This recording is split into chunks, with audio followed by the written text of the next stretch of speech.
Well, 15 of the first 28 Kentucky Derby winners were ridden by black jockeys. Great Day Live's Naila Spencer went to the Kentucky Center for African American Heritage to learn a little bit more about the history of black jockeys in the sport. The Kentucky Derby has been happening for 149 years, but did you know that for the first 33 years, black jockeys dominated the sport? I'm here right now at the Kentucky Center for African American Heritage with Akram Burton. He's the executive director here, and he's going to tell us some more about this rich history. So we're in front of one of the displays you all have. Tell me about this. Well, the display that's behind us was developed for our Isaac Murphy Award ceremony many years ago, and we decided to keep it up. And it features some of the winningest jockeys at the Kentucky Derby. It starts off with Oliver Lewis, who won in 1875 on his horse called Aristides. Wow, that's amazing. And I see there's a person right here behind me that I've heard about a couple times, Isaac Murphy. Tell me about the significance of his role. Well, Isaac Murphy is the winningest jockey. All right, he won in 1884, 1890, and 1891.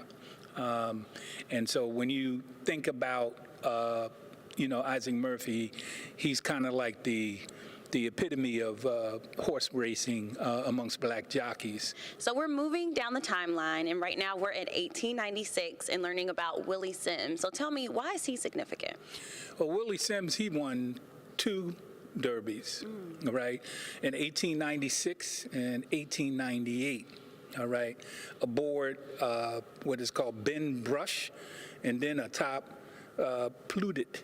But then we have Jimmy Winfield, all right, who many know about because he did a lot for horse racing. He won a lot outside of the Kentucky Derby as well. He won consecutively 1901 and 1902. Wow, so when we talk about the topics of first, or even about when the Kentucky Derby first started, we can't talk about that without the role, or talking about the role that African Americans played in the sport, right? Absolutely. And what people don't understand is that for the first 33 years, African Americans dominated the Derby. But because of racism, they had to leave and find their fortunes in other places, mostly in Europe, and people really appreciated them. Yes, and I know in the past that you all had an exhibit on display that you all did in collaboration with the Kentucky Derby Museum. Tell me about that.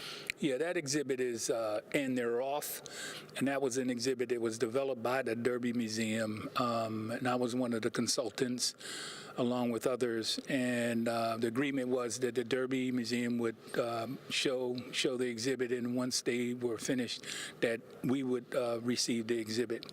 And we did receive it, and back in 2015, we had that exhibition up. We're now thinking about actually bringing it out every year so that people can learn a lot more about black jockeys. That's amazing. And if people want to learn some more information, I know you were talking about it. There's a couple of different places they could go to learn.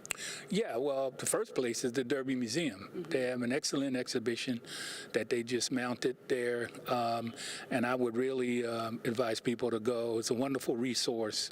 And then also you can go to the horse park in Lexington if you have the ability to get to Lexington. They have a very, very good Derby museum, if you will, about all the jockeys. And so you get a rich history of, horse racing in Kentucky.